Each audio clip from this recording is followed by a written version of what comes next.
Hello, welcome to Steve McDonald's Arts and Crafts, and today what I'm going to be doing is I'm going to be talking about PPE, personal protection equipment, and whether it's important to use it in your resin work. My answer to that is absolutely yes. And the reason I say that is because I'm quite allergic to resin. If you take a look at this photograph,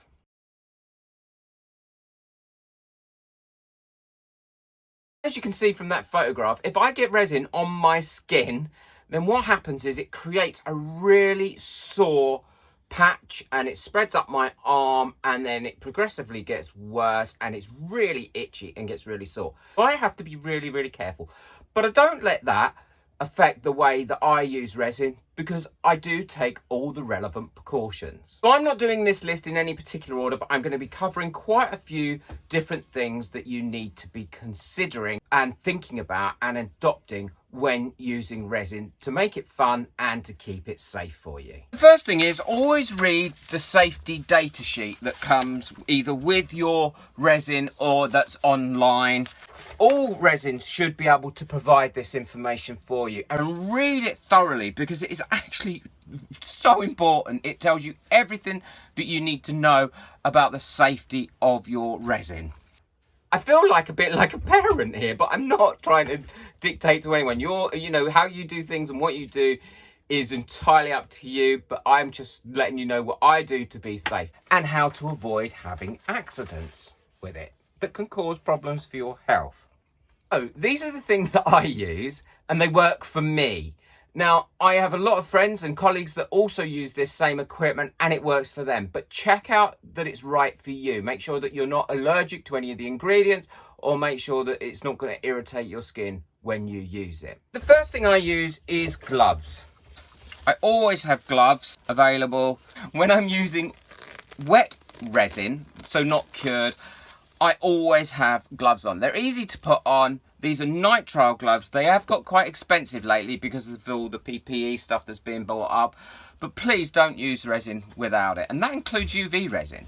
To save myself some money, what I do is I clean these after every use. I use a baby wipe. I go over them. I make sure they're really clean. Then I dry them on a paper towel. And then I take them off, turn them inside out, shake them, and then I put them in a little pot to dry off, and then I reuse them. And I reuse them 4 or 5 times before they either split or need throwing away. So it does save you some good money. The other thing I use long sleeves. And I always try and wear cotton sleeves as well when I'm working. But I have the habit of, and I don't notice I'm doing it, is when I'm working, I pull my sleeves up and then I've got my exposed arms. And that's how I ended up getting resin on my arm the other week and causing that really sore patch on my arm. So what I also wear, if I know that I'm going to be doing a pour picture or something where I'm likely to get my arm in it, and I am the messiest person, I wear these, which are called sleeve protectors. And they just go on your arm like so, over your gloves, and they protect your sleeve, and any resin that gets on them will not get onto your skin. These are the throwaway ones, and they protect you quite well as well. But use the reusable ones if you can. Now, I will put a link to everything that I use in the description, so you can just click on the link and it will take you directly to what I use.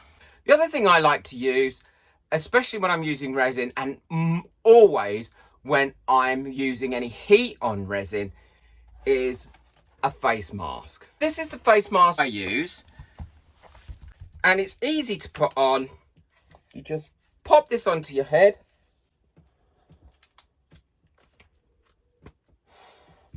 and then it's lovely and secure. It's quite nice and tight, and you can smell nothing through this whatsoever. It's all adjustable as well. You can tighten it up nicely, and I find it doesn't steam my glasses up, because when you're breathing out, it's coming out of the sides rather than out of the top. The other thing that I use is eye protection. Now, eye protection is really important. The last thing you want to do is get resin in your eyes. So often I have these goggles that go over the top of my glasses. They're a bit dirty at the moment. They do need a bit of a clean. And they work really, really well. They protect me from the sides, and they give me, because I've only got small glasses, and they give me a little bit more protection than is if I were not to use them. Never, ever eat and drink in your studio. I mean, or wherever you're working with resin. It's really not a good thing to do. It's not healthy, and you may ingest resin like that. Keep your eating and drinking out of where you're working. Now, I find that difficult sometimes on hot days, so I always have a drink ready for me in the house. I go in, wash my hands, have a drink, wash my hands, come back out. That way, I'm not having to bring food and drink into the workplace where I'm working with my resin. I don't want mica powder, I don't want dust, I don't want fumes, I don't want anything in the food that I'm going to consume or drink and get into my body.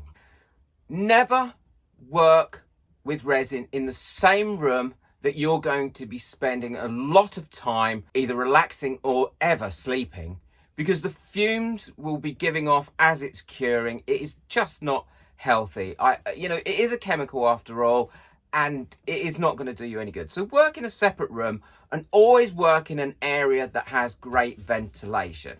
I have a curtain over often when I'm recording, as you can see, but behind that curtain I have, look, there's Daisy. Always have the door open.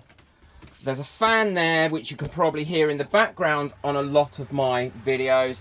And I do have an extractor fan there as well. And you will hear those in my videos often, because I do have them on most of the time. And I still wear a mask as well. As soon as I'm finished, I open the curtains, which then allows the light and the air to circulate. And I do that even on cold days, whatever, I still have that going. Now, you saw my little doggy, and she is not allowed in here. Neither of my dogs or my cat are allowed in the studio. And as you can see, I have a board there that stops them, and she will just sit patiently outside like this. The other one will be sitting in the house where it's nice and comfortable. You all right, Daisy? A good girl? You're not allowed in, are you? And that keeps them out. The reason is, it's really not good for animals to be breathing in resin fumes, especially if you're wearing a mask and all the protective gear. They've got very sensitive noses, they've got very sensitive lungs, so don't allow them into your area where you're heating resin up, or where you're using lots of mica powder that's causing dust, or there's resin fumes. It's so not good for your animals. You love your animals, keep them safe. Also, animals in the studio, you are going to get a lot more hair in your resin pieces, which is really annoying too.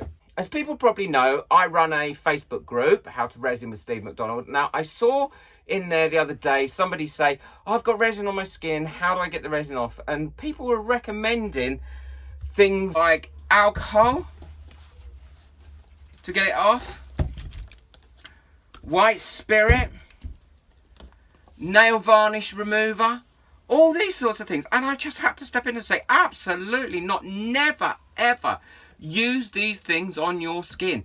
Firstly, they will absorb into your skin. That is not good for you.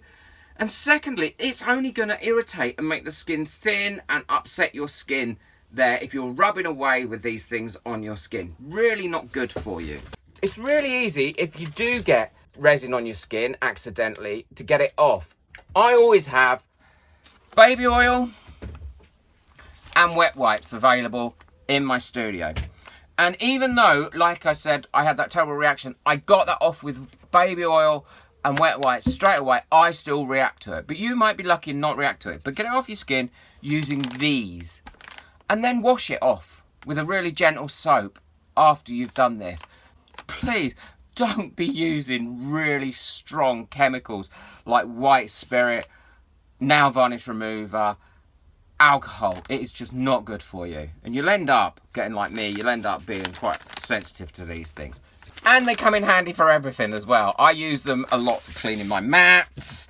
I use them for cleaning my hands, cleaning my gloves, cleaning my molds out. I use them for so many different things. So this is what I use. I always put Sudocrem on my skin after I've got resin on it. I really do find it helps, and this is what I use on my skin if I've had a slight reaction to anywhere. The other thing that I will do now is, before I start resin, I do take a little bit on my finger like so, and I will put it on and around my eyes like a barrier cream. And I don't know if any of you have seen me with this where I haven't rubbed it in properly. And that's because I can become really quite sensitive and end up getting puffy eyes. I wake up in the morning, they're all swollen up and I can hardly see with them. And to be honest, once you've put it on and rubbed it in, you really can't see it or feel it. But it does make your skin feel lovely. The other thing I would recommend is that you work on silicone mats. Now, this is a silicone mat. I always have a silicone mat underneath me, and I have lots of them. And I'm always recommending these. You can get large ones. In America, you can get this extra large ones that's massive, and I wish I could get one. But I also have little bits of silicone mat that I've cut up. Okay, I never throw one away if it's got a nick or something in it. I just cut it up into useful strips, and I always have them beside me as well. So use silicone mats because it makes it so much easier for you to clean up. But also what you can do is you can see where you've spilt a little bit of resin really quickly, and you can wipe it up with a baby wipe and get rid of it. This is a really serious one. Well, they're all very serious. If for any reason you happen to swallow some resin or get it in your eyes, there is no messing about here. Get to the doctor. Okay? Call the doctor, get to the doctor. It is, after all, a poison that you will be putting into your body. It is not good for you. I have read on lots of bottles that you should wash out your eyes with lots and lots of cold water, but call the medical professionals and take advice from them. Tell them exactly what it is that you've used, or get somebody to tell them exactly what it is you've used, what you've got in your eye, and they will advise you. Always. No messing about. Don't leave it. Don't think, oh, I'll check on that tomorrow. Get it sorted. Your eyesight and your health are far more important than to think, I'm not going to call the doctor. Never let children into your studio or your working area when you're working. If they get it on them, their skin is really sensitive. Also, their lungs are very sensitive. And, you know, you're wearing protective equipment. You want to protect yourself. Don't let kids in the room. They don't need to be in the room. I would never let children use or be around me when I'm working with resin. It's just something I just wouldn't do. Even though the resins, all of them say, you know, they're safe, there's no VOCs and all this sort of thing. As soon as you change the resin's composition by adding colours or adding additives or using heat, you are changing that chemical composition. And I'm not a chemist, and I'm certainly not professing to be one, but I'm not going to be taking any chances. Certainly with my health and certainly with the health of anybody around me. So that's a piece of advice I would give. Now, this all might sound a bit scary. Working with resin is really fun. And what I'm saying is it might be scary, but then everything is scary if you don't take the proper precautions. Let's be honest. It's important to not allow this to stop you enjoying it and having fun with resin, but you can do that safely. And I think that's really the important thing. Research the resin that you're using, look it up, go on to Google, type in resin health risks, and you will see so many pieces of information on there about the health risks of using resin. There are sites set up for it. Now, some of these may be scaremongering. I don't know. I can't comment on whether these are scaremongering or not, or what their point is. And I always do take some of the information that I find on Google or any research with a pinch of salt. But what I do is I look through it and I make my own decisions. And if there's things that I can do that are easy and that I think, yeah, that is a sensible precaution to take, then I will take that precaution. As long as you're safe and as long as you're taking all the precautions to ensure that you're safe, then actually you shouldn't have anything to worry about. But do your research. This is what I do, but do your own research that's right for you. It's really important when you finish working with your resin that you clean up. Firstly, that makes life a lot easier for you when you come to do resin or any other arts and crafts in that room. And actually, it makes it a lot nicer as well when you come back into that room and no one else is likely to get in there, and animals not likely to get in there and get it on them. So I always clear up straight away after each project that I'm doing before I start another one. I have got a video on how to do that, so check out that video next. It's coming up on the screen. Also, I'd like to say a big thank you to my patrons who have gone on to my Patreon account. Thank you very much. I hope you're enjoying the extra information, the tips and the tricks, the extra videos, and the additional support I give in answering questions. Hey,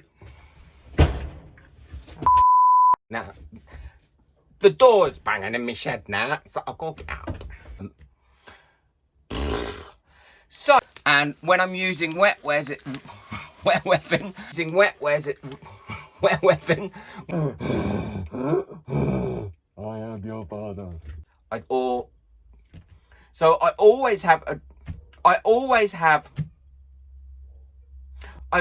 a drink ready for me in the house, so I can just nip in there, have a drink, wash my hands, come back in here. I always have a drink ready for myself. I would, if I had to. I'm going to cut this bit out because I'm just going blah, blah, blah, blah, blah. I'm just talking a load of rubbish again. Rubbish! Why do I spend so much time talking rubbish? And this is why people have scripts. Why do I not have a script? Because I can't stick to a script, that's why. I just jibber. Seriously.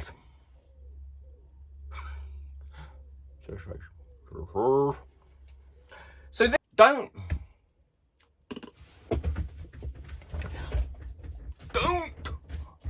I feel like I'm...